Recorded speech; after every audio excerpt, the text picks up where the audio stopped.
Barak YaHaWah, Barak YaHaWaShi. Barak YaHaWah, Barak YaHaWaShi.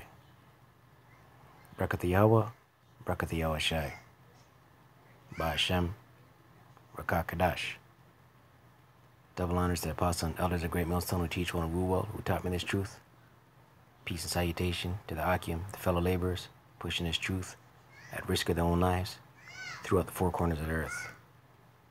And to the Aquath listening and learning, Shalom. It's Brother Shema from the Pillars of Benjamin camp, here with another lesson. And through the spirit and power of YaHaWaShi, title of the lesson is breadlines in Texas, man. Right? We'll get right into it.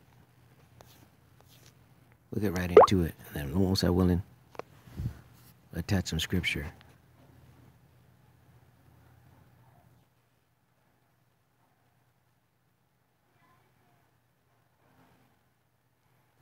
It's a video. Most of our audience knows that the year is 2020. We are one of the richest countries in the world, and there are endless food lines in Texas of people lining up at a food bank to get food. More than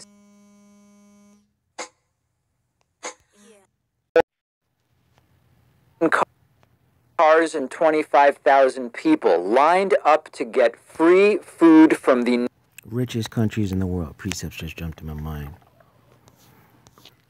Isaiah 47, verse 1.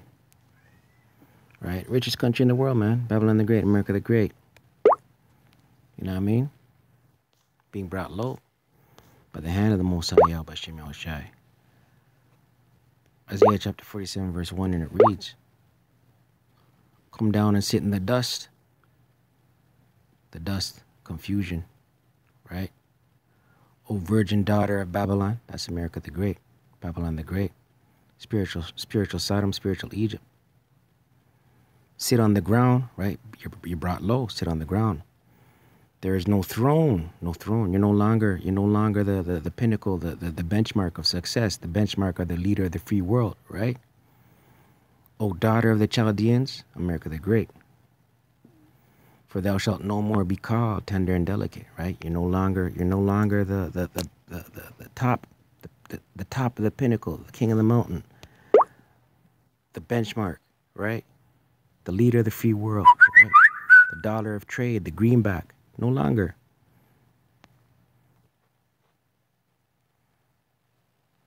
North Texas Food Bank. This is the largest food giveaway ever by this food bank. Most people in the line received a turkey, some dry products, bread, and fresh produce. Each person was given about 20 meals worth of food, according to the food bank. At least 40% of the people waiting for food were new to that food bank and there because of the virus. There's a report from the Institute for Policy Research at Northwestern University from June, which reported that food insecurity has doubled in the United States and tripled for families with kids as a result of the pandemic. And when you look at the pictures and video of this and you realize this is optional, you have to be asking questions about why this is going on. We are not a country with no money and lacking resources. We throw out a third or more of the food that we produce. It's even more if you count all stages of the food production process, including stuff that's left in the fields because it would not be physically attractive enough to be worth it to send to a grocery store. We have a president that in the midst of this pandemic is just absent. Donald Trump has not taken questions in weeks. In the time since the election, he's only been seen 3 times. Once was 2 a.m. on election night, claiming he won. One was laying a wreath on Veterans Day. And one was taking credit a week ago for coronavirus vaccines that are upcoming, reportedly, without taking a single question. He's not answered a single question from the media in weeks. And we have food lines as the president is gone. He's played golf twice in the last week, but he's not spoken to the media in 3 weeks. Remember when Donald Trump Jr. talked about how this is America. We don't have the food lines, the bread lines, like he supposedly saw in supposedly communist countries. Well, we do have them. He's just wrong. I guess the difference is these are capitalist breadlines rather than communist breadlines. For all the talk about communist breadlines and this will never be a socialist country, this seems pretty damn dystopian to me. This is Texas, a capitalist state in the US, a capitalist country, filled the state and the country with capitalists everywhere. Socialism and communism are now just euphemisms for anything Republicans don't like, for the government doing something. We know that at this point. And by the way, how many people in the breadlines were the very people decrying socialist breadlines along with Donald Trump on Twitter just months ago? It is Texas, after all. It's as much a red state as it is a blue state, although it was close this election.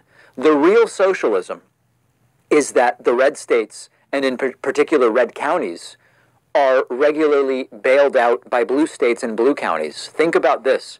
On average, red states are dramatically more dependent on the federal government than blue states. And in fact, the blue states are subsidizing the red states by paying in more to the federal government than they get out, while the red states, on average, get much more from the federal government than they pay in. But then you can go even further. Look at it at the county level.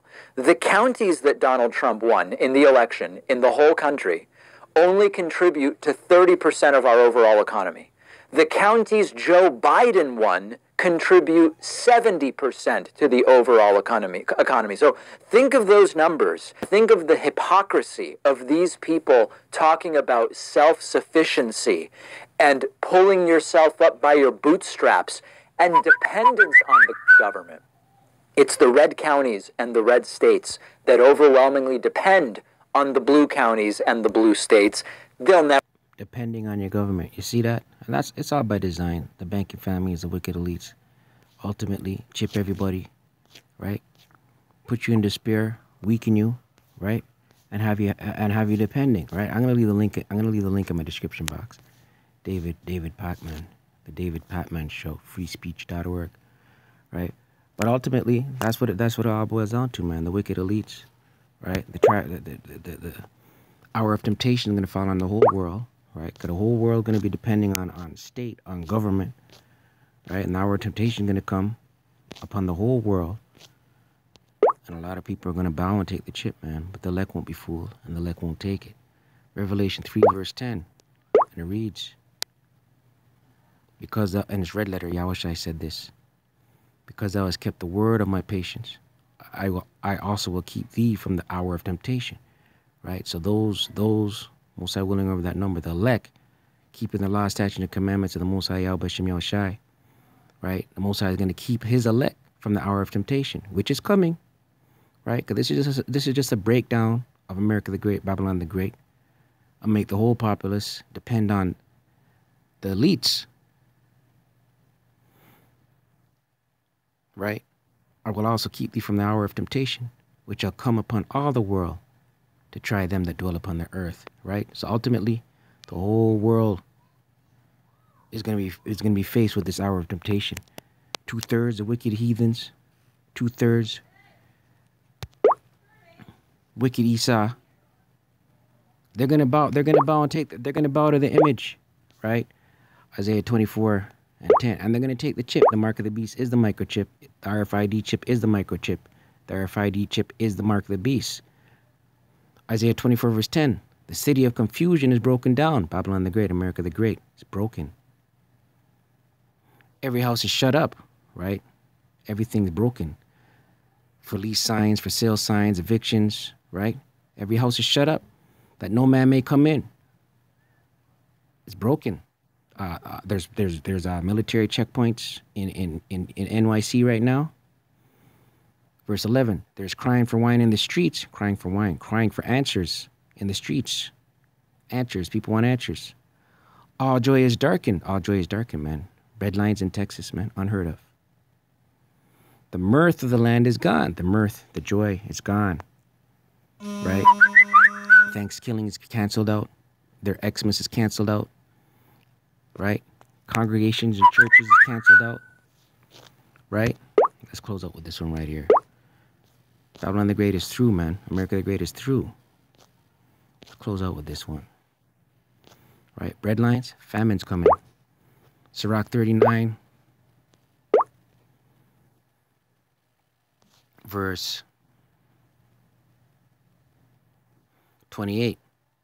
There be spirits that are created for vengeance, right? The Most High has created spirits for vengeance, to do His will, to extract vengeance at the will and the bidding of the Most High, YaHaWaShi Yahushai, which in their fury lay on sore strokes, right? In their fury they lay on sore, painful, severe strikes, right? Licks, beaten, you see me?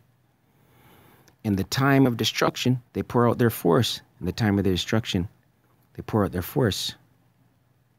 They don't slack. They hit, right? And appease the wrath of Him that made them, right? Appease the wrath of who? Appease the wrath of who? The Most High, YaHaWaShi Yahushai. He made these spirits. Verse 29, here's the point. Fire and hail, right? These are some of the spirits that are made for vengeance by the Most High, YaHaWaShi Yahushai. Fire and hail and famine. Famine's coming. And death. All these are created for vengeance. I pray edified. Adawan Ratazah. Kwam Yasharala. Wa Abad Baval. Shalom.